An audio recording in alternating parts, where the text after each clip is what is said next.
The signal that the world was ending came with a soft, electronic hum. High above the obsidian floors of the Argent Spire, the crystalline skylight didn't just shatter, it vaporized. A localized electromagnetic pulse hissed through the chamber, turning the legendary Aurelian harmonic shields into a spray of useless blue sparks. Queen Seraphine Duvalis looked up, her bioluminescent skin flickering a panicked silver as her elite royal guards did the unthinkable. The Aegis warriors, genetically optimized for centuries to be the ultimate protectors, didn't draw their blades.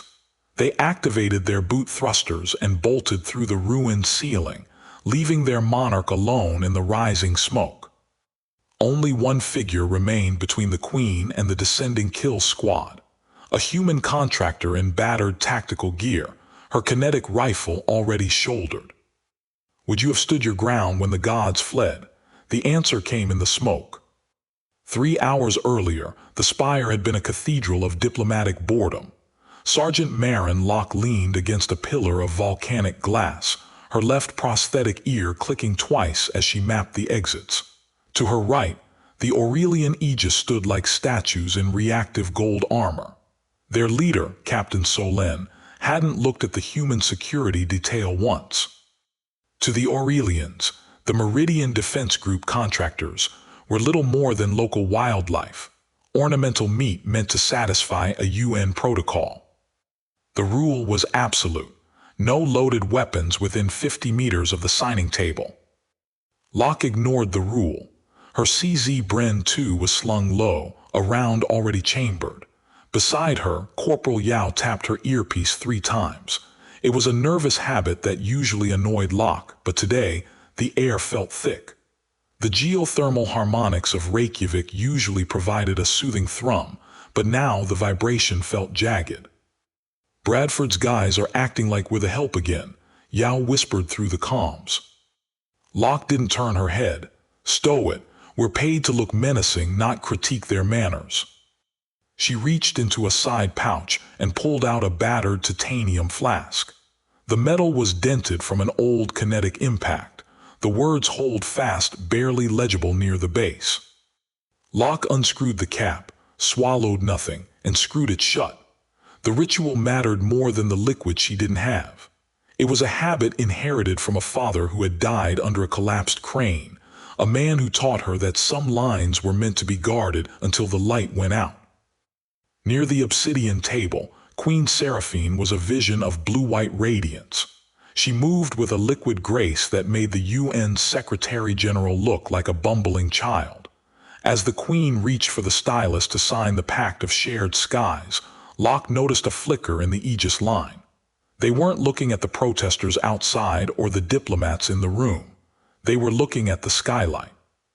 Locke adjusted her rifle strap and wiped a smudge of grease off her optic. Then the ceiling turned into a sun. The shockwave threw Locke against the glass pillar, her vision rimmed in arterial red. When the hum of the EMP died, the silence was worse. The Aurelian shields were gone. The Aegis were gone, their thrusters leaving trails of white smoke in the frigid Iceland air. Black-clad figures began descending on fast ropes, their thermal-optic implants whirring with a predatory hunger. "Contact!" Locke roared, her rifle barking into the haze. She dropped to one knee, the recoil of the Bren 2 a familiar, grounding punch against her collarbone. 2 of the invaders crumpled before they hit the floor. She didn't think about the politics or the betrayal. She thought about the angle of the breach and the count of her remaining rounds. "The Sovereign is compromised," Solène's voice echoed from somewhere high above.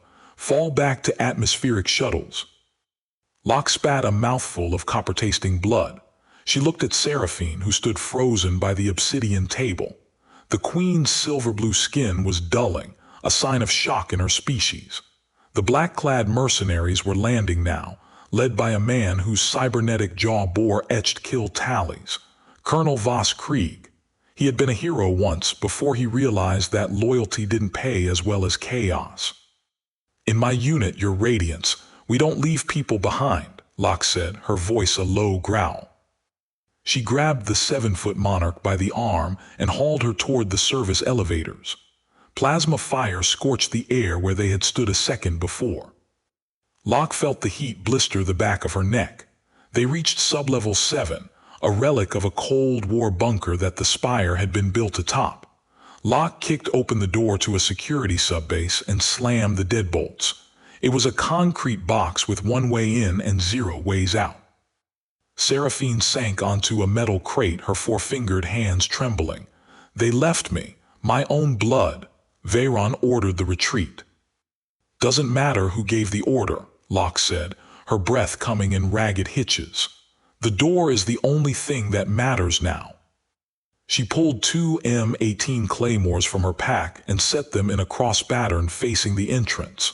Her left arm was beginning to go numb from a plasma graze. She checked her mags. 1.5. "Get behind that desk," Locke ordered. "Cover your ears."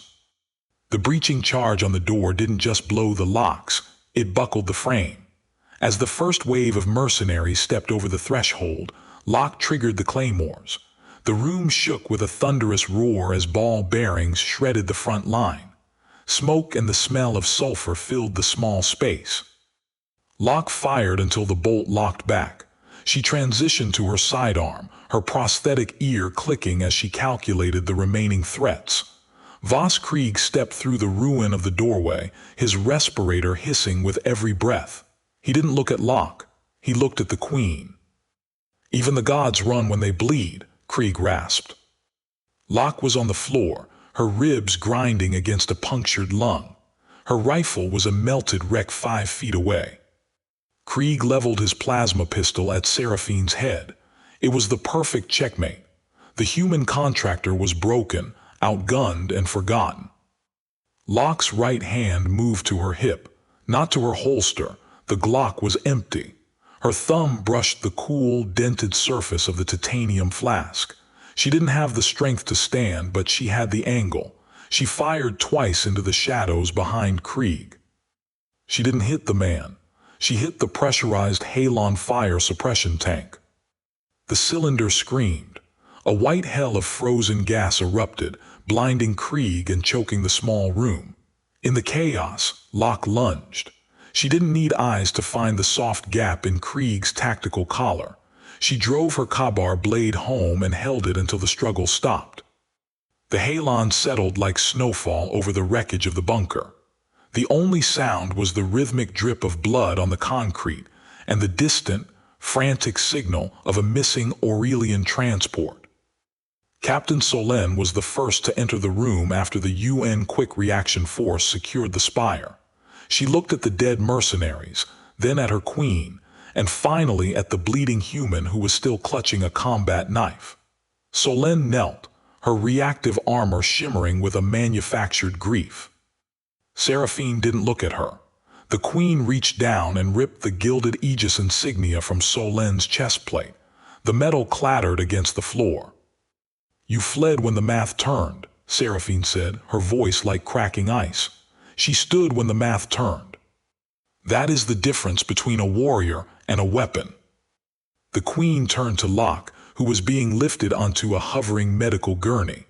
The politician's mask was gone, replaced by a raw, ancient exhaustion. Seraphine reached out, her cool hand hovering over Locke's scarred knuckles. "I do not release you from your contract," the queen whispered. "You are not permitted to die." Locke didn't smile. She reached into her scorched pouch and pressed the battered titanium flask into the monarch's trembling hand. The engraving was slick with red. "Hold fast," Locke said. "Not a suggestion, an order." Outside, the Icelandic wind howled against the volcanic glass cliffs. Below the triage tents, the missing transport signal finally flickered and died. Seraphine gripped the dented metal until her knuckles turned silver. A single drop of human blood dried on the word "hold."